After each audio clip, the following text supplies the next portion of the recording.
We'll start again. Good evening, everyone. I'd like to start by welcoming you all to this meeting of the Partnership Development Scrutiny Committee. My name is Councillor Mary Cunningham, and I am the chairman of this committee. Members, please can I remind you that this meeting is being broadcast to the public via the Council's YouTube channel.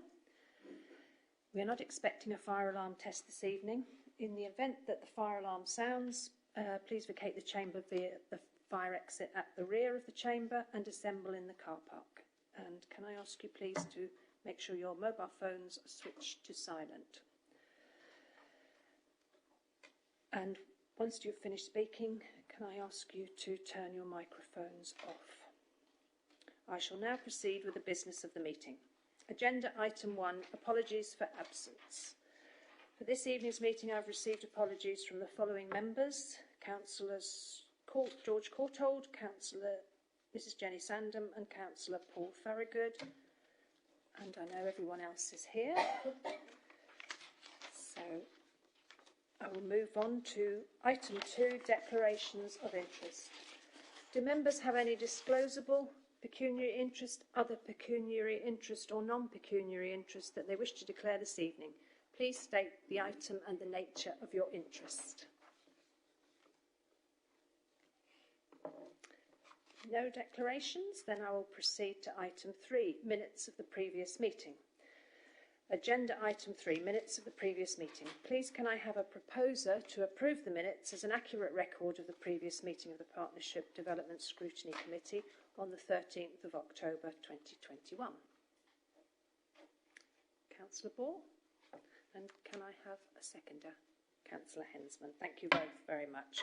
The minutes have been moved and seconded as an accurate record. All those in favour, please indicate.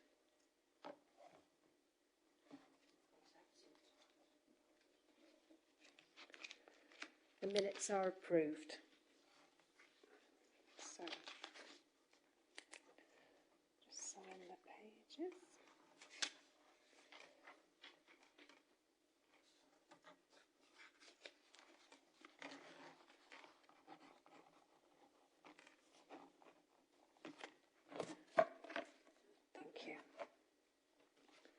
Thank you, members. We now proceed to item 4, public question time.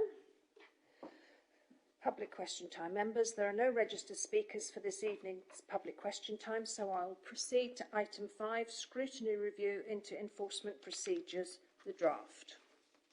Agenda item 5, scrutiny review into enforcement procedures, draft scrutiny report. Members, before we consider the draft report, I would suggest that we review the information which has been provided by Emma Goodings, Head of Planning and Economic Growth, in response to the questions raised by myself and Councillor Mrs Sandham about the Planning and Landscape Services team. This is set out in Appendix 1 to the agenda, pages 8 to 10. Members, before I open this up to questions, please can I remind you that we are looking at this in the context of partnership working and enforcement and not a review of planning enforcement itself. Do any members have any comments on the responses received from officers?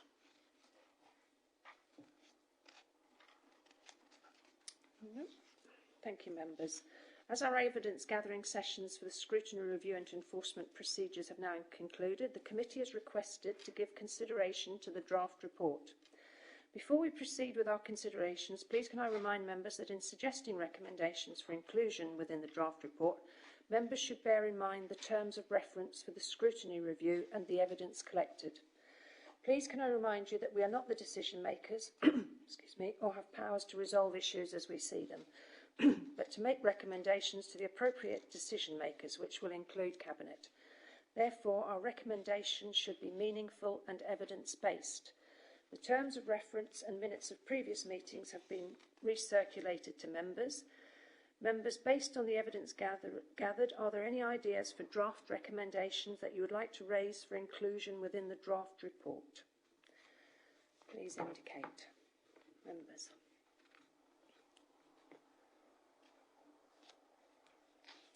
Councillor Ball, Councillor McArdle, Councillor Hensman, Councillor Walters, Councillor Mrs Pell.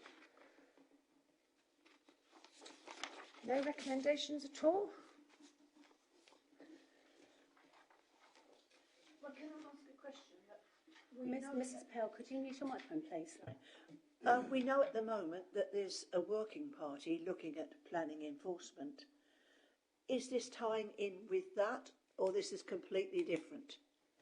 Chairman, if I may, Yes, the member working group is looking at the planning enforcement provision within the council, and that's a root and branch review, which has been carried out by a separate committee. The chairman has had sight of their draft report, but obviously that is a report of a separate group, and that is still in its draft form, so it's not appropriate for this committee to make public their findings. Obviously, if I take you back to the terms of reference, you're not looking at planning enforcement, you are looking at partnership working in enforcement. So planning enforcement was just one of the areas that you have examined. So if I take you back, you've heard from officers within the Rebs and Bens, you know, so at the last meeting you had evidence given to you about how we work with the court services and recovery agents and high court agents to deal with for enforcement. You've also heard through the licensing team, etc., about how they work with enforcement and environmental services, all the functions where there's legal basis to take enforcement action. So taking back to your terms of reference is, you know, do you feel that the services that you have examined are, you know, are the areas of enforcement effective? Obviously, the part of your terms of reference were new enforcement powers that provide to council in light of COVID regulations. You've looked at the work with that with our colleagues at the very beginning of that, and obviously those powers in part have fallen away as the pandemic has reached this point.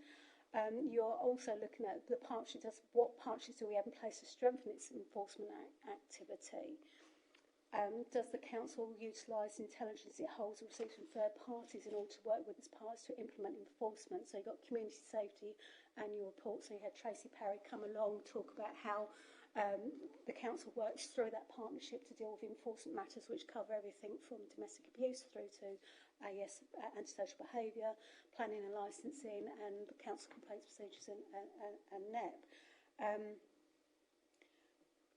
And then you've sort of were asked to looked at you know, how the council uses enforcement powers, and one of the first things that I, as one of your lead officers, brought paper was setting out the powers which are available and the enforcement mechanisms that are available to the authority.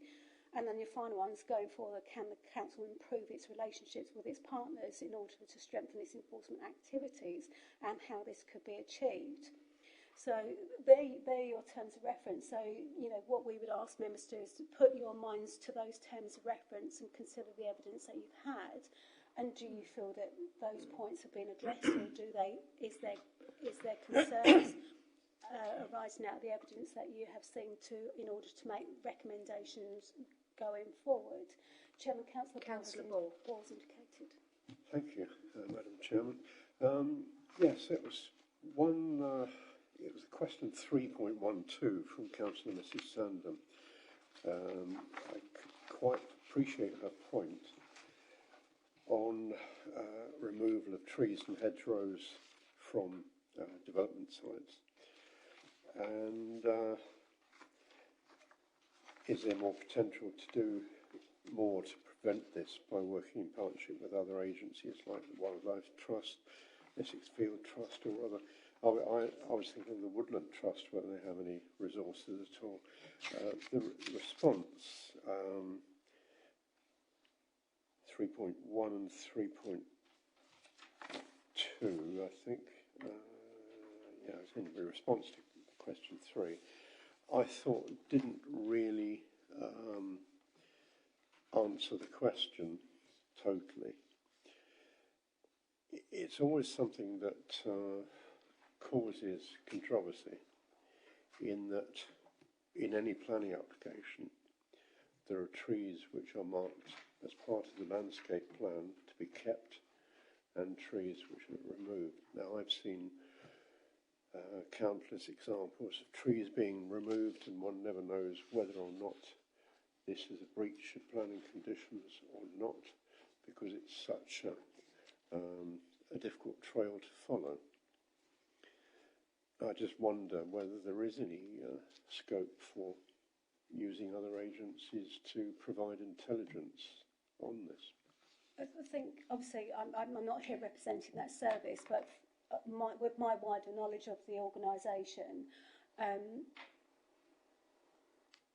with planning enforcement, we are a reactive service, so we receive a complaint. So the partnership working in that context is a complainant coming to the service to say that an activity has taken place which is either contrary to the planning permissions or a condition set out within planning permission, or that something else has happened that maybe should be to some development. In terms of working with partners, I think it would be very difficult for the authority to set up a partner with a charity because a lot of these organisations are charity based, to be the eyes and ears of enforcement, because obviously they raise funds for a very specific purpose, and you'd have to question whether their terms of reference would allow it, whether it actually sits within sort of their members' understanding of the use of the monies that is raised in their names, etc. And ultimately, the powers for planning enforcement sit with the local planning authority, and it's discretional. Planning enforcement powers are there to be used where it's expedient and proportionate. And so sometimes working with partnership, you'll spend more time in managing the expectation that can be delivered in those contexts, because, and obviously I will always defer to Councillor Ball's knowledge, being a full member of the Planning Committee. The whole point of planning enforcement is to bring the unauthorised development back into a context which is acceptable development to the local planning authority, be it that something is removed or it is then reassessed by further application, or that they take steps to bring it back to how it should be to comply with its original permission. So it's always going to be difficult to be working with partners in those contexts. It may be the partnership would be making those organisations aware of the services of the authority. So if they do become aware of an issue, then they know who to report matters to. So maybe the organisation can be more proactive in its approach, or to be intervening at an earlier stage of an issue. I think it would be quite difficult for this committee to make a firm recommendation to work with a specific charity on enforcement issues, particularly around planning, but you may wish to think about making a recommendation where that is explored further by the relevant services to see if there is some benefit in sharing information, making better signposting, because obviously members, charities members are people who are living in our community, our eyes and ears, and they're passionate about certain things like the environment and matters in the countryside. So where they see something happening, they then feel more empowered to be able to raise it with the authority, because they know they're talking to the right people. So you might want to think around that context, if that helps members. Yeah. Councillor Mrs. Powell. I understand what you're saying, Emma, but it doesn't seem to work that way. We had it We have a site that started with no permission in Halstead this weekend, and they've started taking trees down. And people, we've told them they need to go through planning enforcement, but they're saying they can't get anybody to respond to them. Okay. Well, what I remind you of, you are not here to fix the problem, and what you're describing is an issue with the Planning Enforcement Service, which is a matter for that other group to examine. So I need you to focus on the lens of partnership working.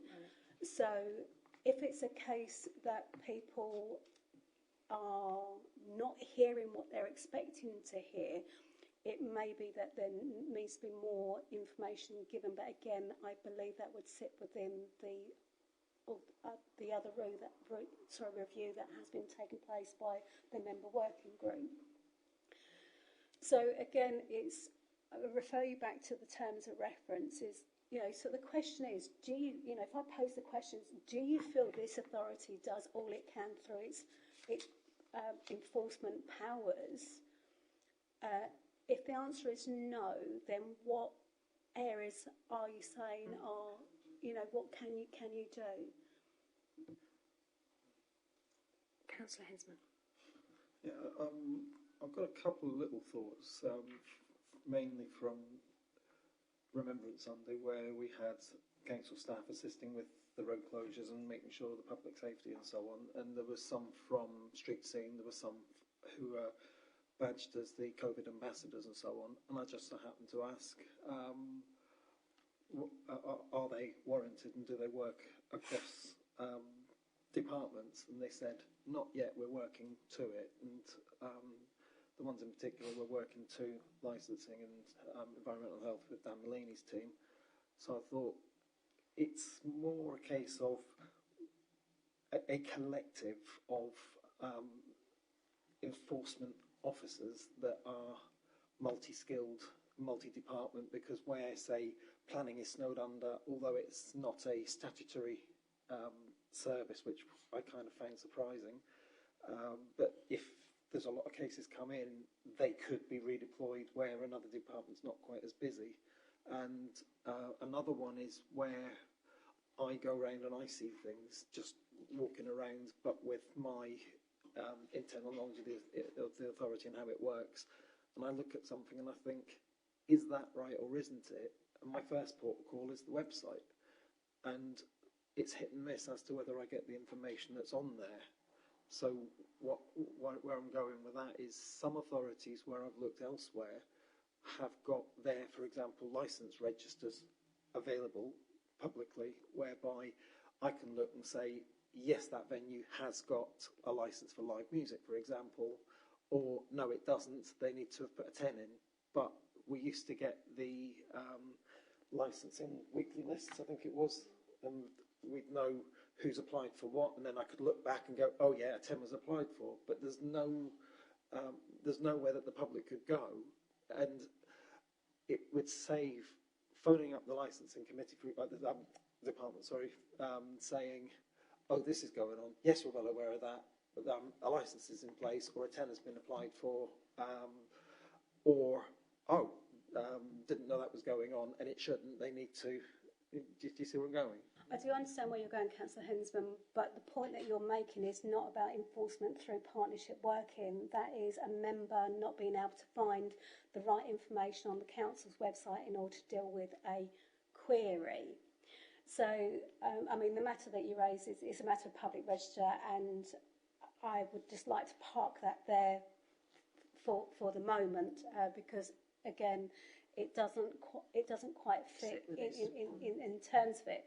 But in terms of, do we have the right information on the website to enable partners to work with us, including internal partners, then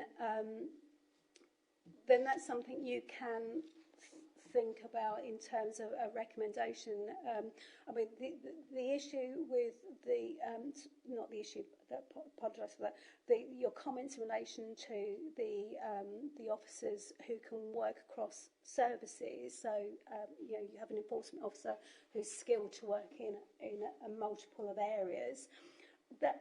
So when we normally think about partnership work, and we normally think about partners external, but obviously licensing services is a partner to planning, is a partner to operations, and a partner to community safety. So one of those thoughts that you might have is that, it's acknowledged that partnership working through the internal departments may benefit from having a set of authorised officers who have got an awareness in one area that then can complement enforcement issues on another area. So they're not working in isolation, they're working in a matrix. So if they then go out onto a site, they are able to identify several issues with competence and knowledge. So then it can then come back and then expedient action where appropriate can be taken. If I may, Chairman, where I was going with the information on the website, partners externally can look at that and go, that's not right, we need to get in touch with the relevant department. Whereas if it's not on there, then the partners would have to contact us, causing extra work, where if it's readily available because it's a public register, and then it helps. I'm just using me as an example, because we are partners in ourselves to the other departments using the internal mechanism. But with, let's say the police, for instance, they would know they would have more information on licensing anyway, because they're statutory consultees. So they may have a record. How their license works, I don't know. But at least if there was something on the website that allows not just Joe Public, but the partners as well, it serves all purposes. So it's just improving our So are you thinking of a recommendation that those services who are responsible for enforcement review the contents of their pages of the website to make sure that they not only answer a resident's potential questions, but also enforcement partners' questions, to minimise the number of internal inquiries that may have to be made to obtain information?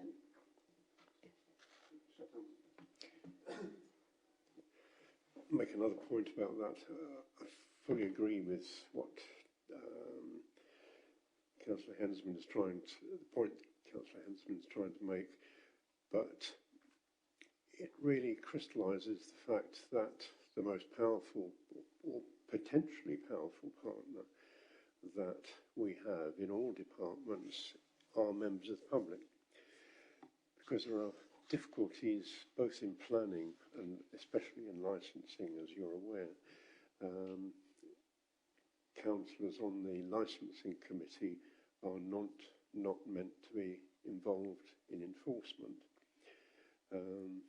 We set we make decisions on various cases, and we as now help to determine policy, but we shouldn't really get engrossed in enforcing that policy. So it's members of the public that are the real partners, and it could be relevant in all cases of making that partnership more powerful by ensuring easy, rapid access to relevant information. Okay. Councillor McArdle, I think. Thank you, Chair. It's difficult to tell sometimes as to how we're effective with working in partnership with other organisations. I know Emma mentioned about sometimes the charity organisations, what their goals are and what ours, and there may be some conflict. And it's more likely statutory organisations we'll have more in common with, and we sit more comfortably with them. I suppose a question that I ask myself is, what is the beacon of good practice in working together with other organisations? How would we know? And the different officers gave very good explanations of what they did, but it's difficult to know what to gauge that against.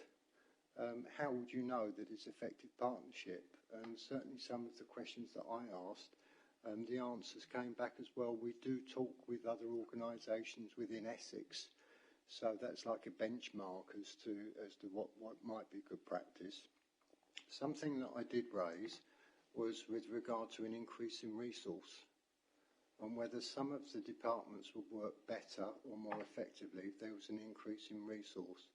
And that might be a suggestion to the different departments to say, well, if you had more resources, how would you work more effectively with different organisations? I know one of the answers was cooperating with the police with transient standards, because there's very few actions, I felt the officer said at the time, that they could because of a restriction of resources. So that may be one question to ask. Well, actually, if there was an increase, how could we be more effective in our partnership working? And what would be the benefits to people of Braintree? Okay, thank you. Anyone else? Any questions? There was a couple of things then that I came up with from over the sort of 4, I think, evidence gathering sessions. One that came up from the last one, the most recent one, was the revenues. And within that, I think it was Councillor Hensman brought up the actual suggestion that there should be a members' evening, that actually we hold a key to actually getting information backwards and forwards, not just in this, but in other roles as well. And I think that was a very good point, that for members to have more information on council tax procedures. I don't know how everybody else feels about that one. There was one that came up on the Community Safety Partnership. I think Tracy Parry said that a barrier to enforcement was around some of the smaller housing associations. They had the insufficient resources to perhaps attend local meetings and actually address antisocial behaviour. But in a way, that could be seen as slightly counterproductive, because if you don't actually get involved, and there are bigger issues then with antisocial behaviour, then obviously it's a much bigger issue to then go down the enforcement road.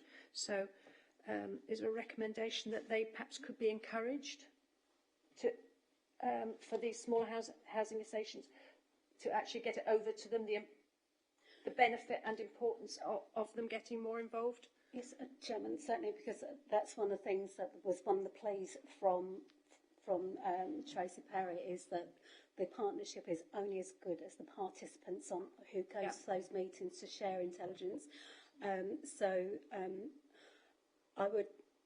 It wouldn't be an unreasonable recommendation, because obviously it is a powerful partnership. It's been in existence. It is based in law that we have this. But again, all partnerships are only as good as the participants coming together. So you've got a direct evidence from the officers to say that the efficiency of that partnership can be affected by people not attending on a regular basis, or the right people attending who are able to bring matters before. So it wouldn't be an unreasonable recommendation that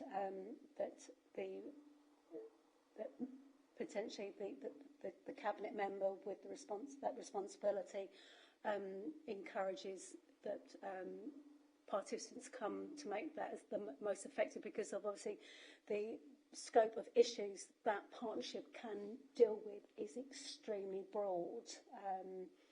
It's everything from nuisances to domestic violence, and unfortunately, where there is fatalities in certain situations, that partnership is part of the network to deal with those things. So it wouldn't be an unreasonable recommendation for the cabinet member of the appropriate portfolio to encourage attendance at that in support of officers to make it effective. obviously that's not criticising the partnership now. No. But it's just to make, like any partnership, the best they can be. And the other partner, I think, that she said was that social services had dropped away since COVID, and possibly because they were dealing with other issues. But not that would be they wouldn't be involved in enforcement, but it would be valued to have them back, because actually all working together then lessens the possibility of going down an enforcement. Yes, Chairman, as you remember from Tracy's presentation, it's those organisations coming together, sharing the information to make sure that those who are vulnerable are being picked up by all the right organisations at the right time, or if there is somebody who is making contact with one organisation but actually they need to be looked at by others, it's so there is value in making those recommendations. Councillor Hensman, I see your hand again. Yeah, just to reinforce Emma's point, is it could be around the accessibility of the organisation, in the sense that if the pandemic's taught us anything, attendance at meetings went up where they're virtual. So if you've got a tiny little housing association whose head office is hundreds of miles away, well, it's just as quick to jump onto a Zoom or a Teams link as it is to send somebody down, travel and hotel and so on. So where we are starting to come back to meeting in person, I still think there's a place for hybrid meetings, and we've got the technology. Whether we can make a recommendation to enhance that some way, because we've only got the one room at the moment, as far as I'm aware, and the pecking order for using it is quite long. So if there's a way that officers could have some of the smaller meeting rooms. The only thing I would say is that we are not the host always of the partnership. That could be hosted in other places. But obviously, one of the things that you have observed throughout is the use of technology. So if working together can be facilitated through technology, if the pandemic has taught us anything, is that we do need to embrace new ways of working, and and how we consider officers and partners to be accessible. One of the barriers to enforcement has been the pandemic, because officers have been working from home. The officers have the right technology so they can still come together and share information. So that may be an observation. So while the regulations themselves have given the authority powers to deal with COVID-specific issues, enforcement issues, which have been predominantly carried out by the environmental services colleagues who you've heard from, as a side recommendation to that, you could consider whether there's a nod to improve partnership working by continuing use of virtual meeting platforms as appropriate for those meetings, because there'll always still be some meetings which it may not be appropriate to have in a virtual forum, but that will come down to the individual organisations. Just going back to what Councillor McArdle said about you don't know the benchmark. Could there be then a recommendation that we look at another authority's enforcement just to see how? Is that something that? Enforcement is quite hard, because you can't guarantee. It's one of those, because it's reactive. Yeah. It's what is your baseline, and I think what you've heard from the officers in licensing is that their enforcement over the last few years has increased. But when you look at those areas, the areas that they've taken more work hasn't been in some of the more traditional licensing areas like taxis and licensed premises, but the animal welfare legislation. And that is really much dependent on the number of breeders or unauthorised breeders in the area. So it's, we can't, it's one of those things, do you set a target that we're going to take 8 enforcement actions against unauthorised breeders. Well, that's, you know, we won't meet that performance target if we don't know there's unauthorised breeders, Okay. etc. in the area. So but it's, you know, it's apples and oranges really for each authority. But one of the recommendations that you might want to make in future, if the services don't already have KPIs on key performance indicators on enforcement, maybe that should be a future KPI that's then within the quarterly performance reports.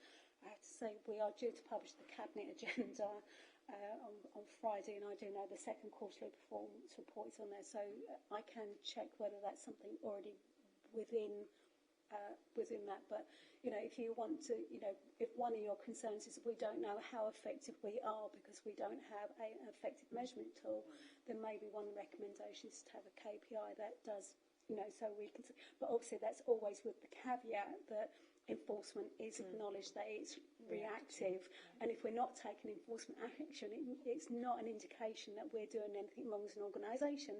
It's just that there may be nothing to actually enforce against. But that will be part of the narrative around the KPI and how it's measured. So maybe that's something members want to think about, because I think, you know, because you've heard from quite a lot of service that have been, particularly with the Rachel Penn's presentation with a number of actions we've taken through the magistrates' court. I think that is a current KPI, but it may be that actually the recommendation is to have an overall, you know, part that looks at enforcement powers.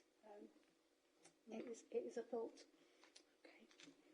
Anybody else? Any questions? No? Okay, thank you all. Should members think of any recommendations after the meeting, please email it to the governance officers together with a reference to the supporting evidence. Officers will assist me with the drafting of the report, which will be brought to our next meeting for agreement. Please can I remind members that the time frame for preparing and finalising the draft report is limited, and it must be finalised before its submission to Cabinet and full Council by the end of this civic year. If members have nothing further to add, we are asked to note the information provided within the report on pages 5 to 10 of the agenda by Emma Goodings. Can I take it that that information has been noted? Okay, everybody happy? Yep. Thank you, members. The report's been noted. We now proceed with agenda item 7, any urgent business. Agenda item 7, urgent business. Members, as we have no urgent business, this item concludes our meeting for the evening.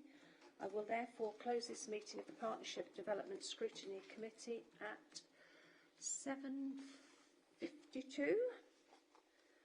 Thank you, members, for your attendance this evening, and to those watching the broadcast via the Council's YouTube channel. Good night.